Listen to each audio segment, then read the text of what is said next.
Rusia telah mengeluarkan peringatan kepada warganya di Israel, menyarankan agar mereka meninggalkan negara itu karena konflik yang terus meningkat dengan Iran dan Lebanon. Lebih dari itu, sebuah isu tentang perluasan serangan Israel ke markas Hizbullah di Suriah yang menyenggol Rusia turut berembus belakangan, menghadirkan pernyataan apakah Rusia bakal ikut terseret dalam perang regional di Timur Tengah.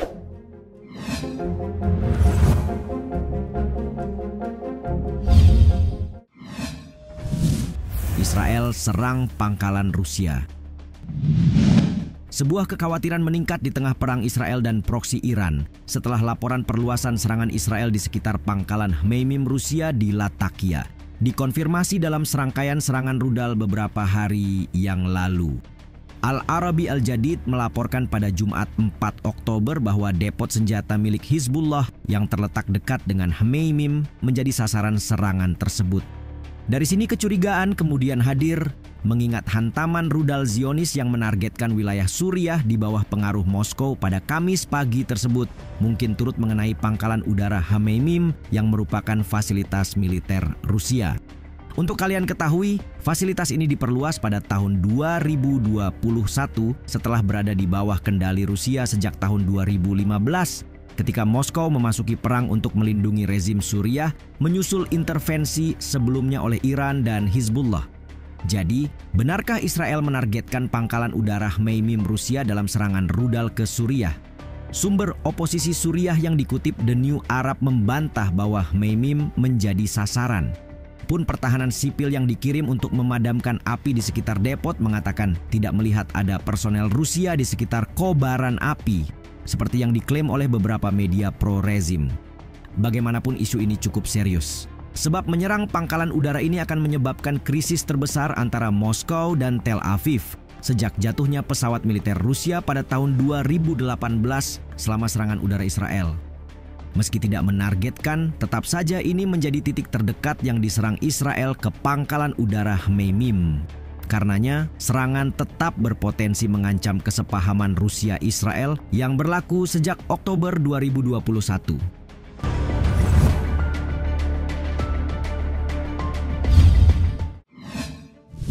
Pesawat darurat Rusia mendarat di Lebanon. Sementara hubungan Rusia dan Israel terancam memburuk, Rusia di sisi lain menaruh perhatian lebih dengan mengirim bantuan kemanusiaan kepada Lebanon yang tengah dilanda perang. Anadolu melaporkan sebuah pesawat khusus Il-76 membawa 33 ton bantuan. Sebuah aksi untuk meneruskan pengarahan langsung oleh Presiden Vladimir Putin dan Menteri Situasi Darurat Alexander Kurenkov.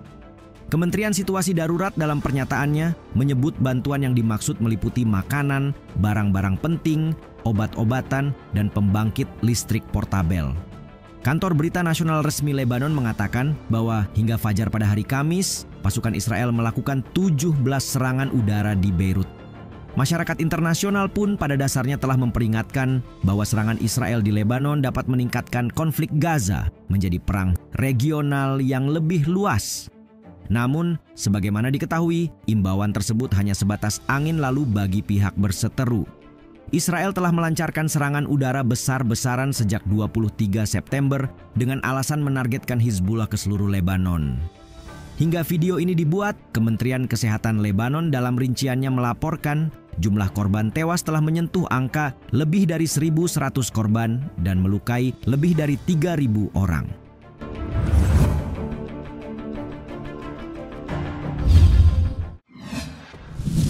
Kutuk invasi Israel ke Lebanon.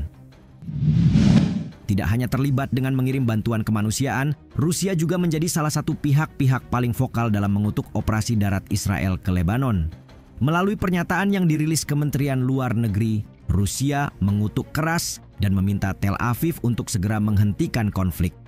Selain itu, diharapkan agar Israel menarik pasukan dari wilayah Lebanon dan terlibat dalam usaha serius dalam mencari solusi damai guna menyelesaikan konflik Timur Tengah. Pernyataan tersebut sekalian menyoroti sifat dari serangan gabungan, dalam hal ini invasi yang melibatkan semua cabang angkatan bersenjata Israel disebut dapat memicu peningkatan jumlah korban signifikan ke depannya. Lebih lanjut dikatakan bahwa serangan akan menyebabkan eskalasi kekerasan yang semakin besar di Timur Tengah. Kami menyatakan solidaritas dengan para pemimpin dan rakyat Lebanon yang bersahabat yang telah menjadi sasaran agresi bersenjata. Kami dengan tulus menyampaikan belasungkawa kepada keluarga dan teman-teman para korban. Kementerian Luar Negeri Rusia menambahkan dalam pernyataannya yang dimuat Anadolu pada 1 Oktober 2024 menandai awal dari invasi yang dijalankan Israel ke Lebanon.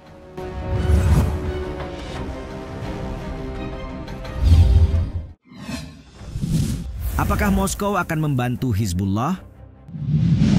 Sejauh ini strategi Moskow adalah terlibat dalam krisis, mencoba bertindak sebagai mediator yang dapat diterima dan meningkatkan dialog antara pihak bertikai. Kendati demikian, ada indikasi bahwa Rusia memperkuat keberadaannya di Lebanon melalui kemitraan dengan Hizbullah dan bukan tidak mungkin ada keberpihakan ke depannya. Hizbullah pun begitu. Saat invasi Rusia ke Ukraina dimulai misalnya, Kementerian Luar Negeri Lebanon langsung mengutuk sementara Hizbullah mengambil nada yang sama sekali berbeda. Juru bicara Kementerian Luar Negeri Rusia Maria Zakharova mengungkapkan kekhawatirannya terkait ketegangan antara Lebanon dan Israel yang meningkat menyusul pembunuhan komandan senior Fuad Shukr pada akhir Juli. Namun Samuel Ramani, seorang rekan peneliti di Royal United Services Institute di London justru menyebut kekecewaan Rusia saat itu berakar pada hubungan Kremlin dengan Hizbullah. Faktanya, semakin dalamnya kerjasama di Suriah membuat Kremlin melihat hubungan dekatnya dengan Hizbullah sebagai dasar pengaruhnya di Lebanon. Sikap pro-Assad yang sama antara Rusia dan Hizbullah dalam perang saudara Suriah telah meletakkan dasar bagi kerjasama multilevel.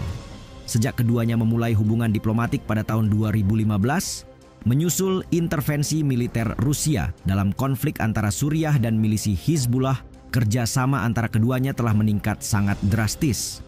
Apalagi putusnya hubungan Rusia-Israel atas Ukraina dan Gaza memastikan bahwa Kremlin akan lebih condong ke Hizbullah dibanding dalam konflik sebelumnya. Bahkan jika perang tidak pecah, Rusia akan berusaha menggunakan kemitraannya dengan Hizbullah untuk meningkatkan pengaruhnya di Lebanon.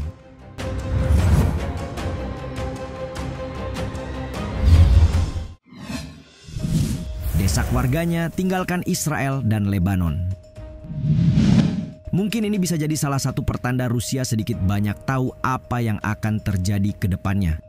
Ya, Duta Besar Moskow Anatoly Viktorov menyoroti risiko terhadap nyawa dan kesehatan warga Rusia pasca operasi darat Israel di Lebanon. Karena itu, sebuah penerbangan khusus pada Kamis 3 Oktober dilaporkan meninggalkan Beirut yang mengevakuasi 60 orang termasuk anggota keluarga diplomat Rusia di antaranya. Evakuasi dilakukan atas instruksi Presiden Rusia Vladimir Putin, tulis Reuters yang mengutip kementerian. Rusia juga sering membantu mengevakuasi warga dari bekas Republik Soviet lainnya dalam situasi seperti ini. Dalam sambutannya kepada kantor berita Rusia TASS, Viktorov menyoroti situasi yang memburuk di wilayah tersebut dan menegaskan kembali nasihatnya untuk tidak bepergian ke Israel. Ia mencatat bahwa beberapa maskapai penerbangan masih mengoperasikan penerbangan berjadwal dan mendorong warga Rusia untuk memanfaatkan kesempatan ini. Kami menyarankan warga kami yang saat ini berada di Israel untuk mempertimbangkan dengan serius untuk meninggalkan wilayah tersebut, Viktorov menambahkan. Sejalan dengan itu, maskapai penerbangan Rusia telah membatalkan penerbangan menuju Israel, Iran, dan Irak.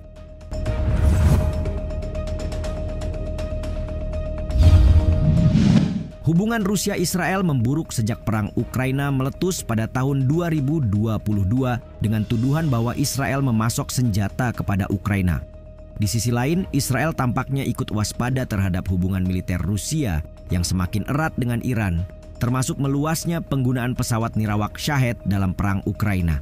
Karena itu, hanya dibutuhkan sedikit percikan untuk mengobarkan api permusuhan di antara kedua negara. Menurut kalian, sejauh apa Rusia akan terlibat dalam konflik ini?